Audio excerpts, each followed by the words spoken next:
السلام علیکم ورحمۃ اللہ وبرکاتہ نحمده ونصلي على رسوله الكريم اما بعد فاعوذ باللہ من الشیطان الرجیم بسم اللہ الرحمن الرحیم انما یخشى اللہ من عباده العلماء ان اللہ عزیز غفور. جنہیں میں ڈھونڈتا تھا آسمانوں میں زمینوں میں، جنہیں میں ڈھونڈتا تھا آسمانوں میں زمینوں میں، وہ نکلے میرے ظلمت خانہ دل کے مکینوں میں. نہ پوچھ ان خیر کا پوشوں کی ارادت ہو تو دیکھ ان کو، یدے بیضا لیے بیٹھے ہیں اپنی آستینوں میں. بہار آئی اگر گلشن میں تو کس کام کی آئی، نشے من چاک پہ باقی رہا نہ دل ہی سینوں میں.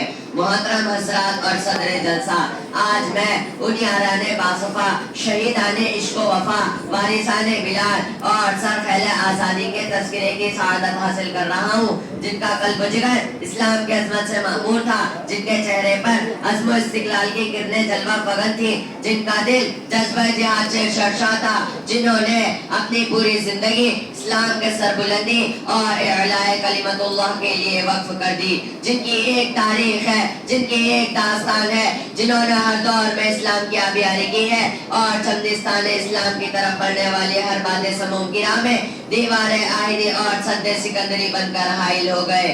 آج میں انہی جیالوں اور سرفروشان اسلام کی تھوڑی سی تاریخ اور ادنا سی جھلک دکھانا چاہتا ہوں کہ انہوں نے جنگ آزادی میں کیا کارنامہ انجام دیا ہے اور ان کا کیا مقام ہے.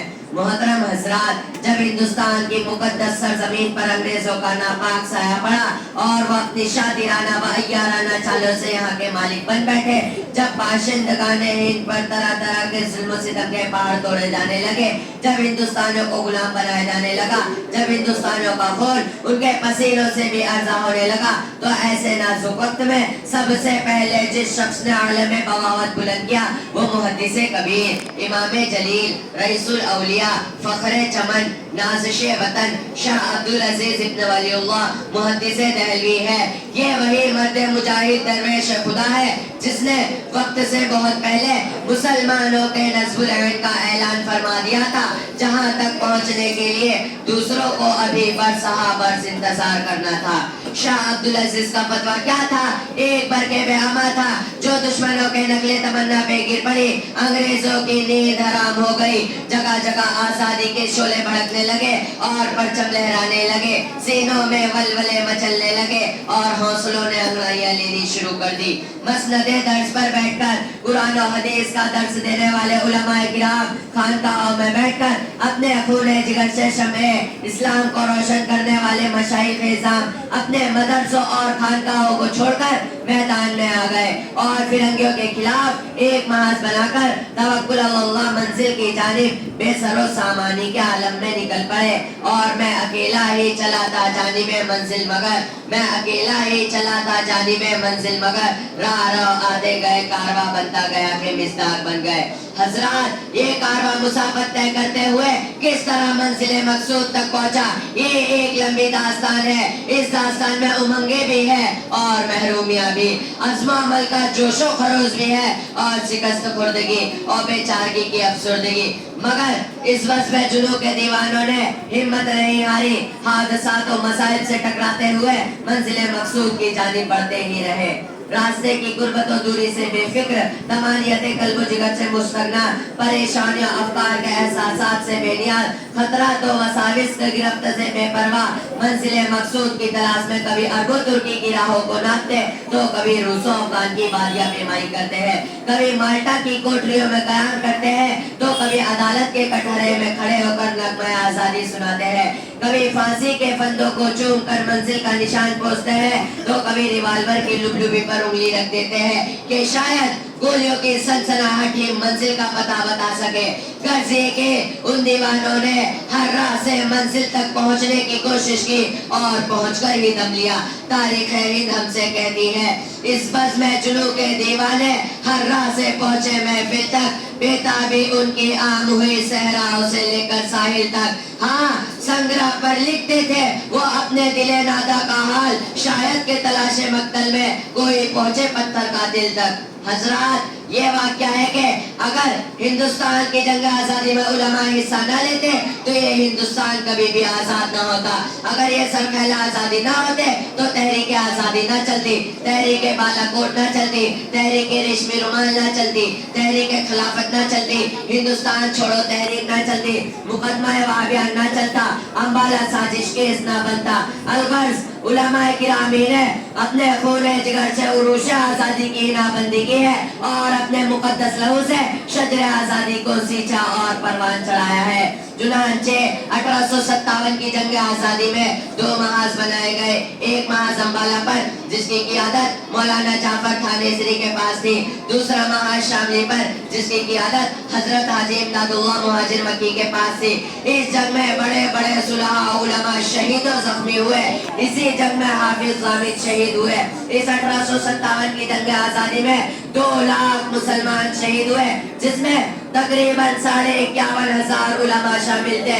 صرف دہلی میں 500 علماء دین کو پھانسی کے پھندوں پر لٹکا دیا گیا.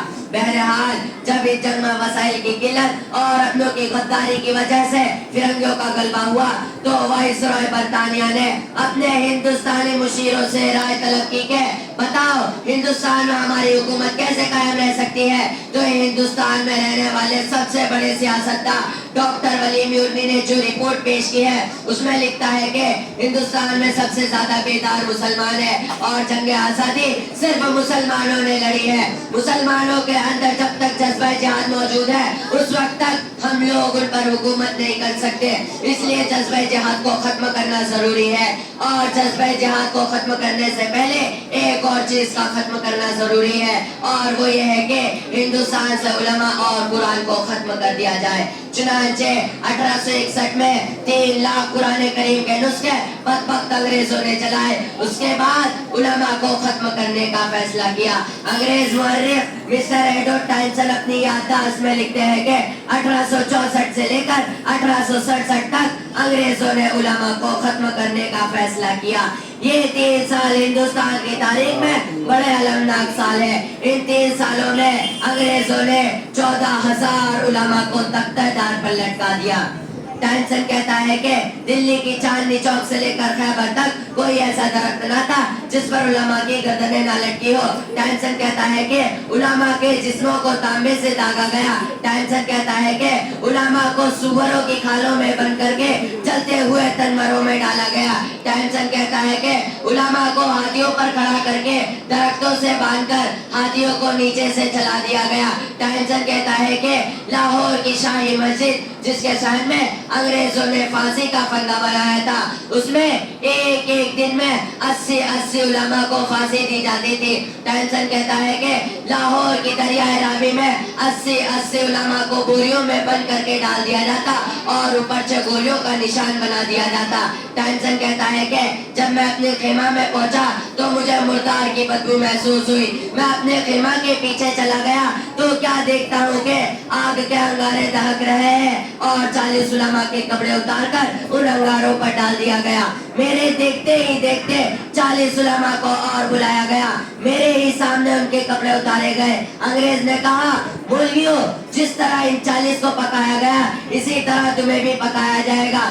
صرف تم میں ایک آدمی یہ کہہ دو کہ 1857 کی جنگ آزادی میں ہم شریک نہیں تھے, ابھی چھوڑ دیتے ہیں. ٹائنسن کہتا ہے کہ مجھے پیدا کرنے والے کی قسم کوئی عالم ان میں ایسا نہیں تھا, سارے کے سارے آگ میں پک تو گئے مگر انگریزوں کے سامنے کسی نے بھی اپنی گردن نہیں جھکائی. انہی چند باتوں پہ میں اپنی بات مکمل کرتا ہوں. کارواں جن کا لٹا رام آزادی کی, کارواں جن کا لٹا رام آزادی کی, قوم کا ملک کا ان درد کے ماروں کو سلام. وما علینا الا البلاغ. السلام علیکم ورحمۃ اللہ وبرکاتہ.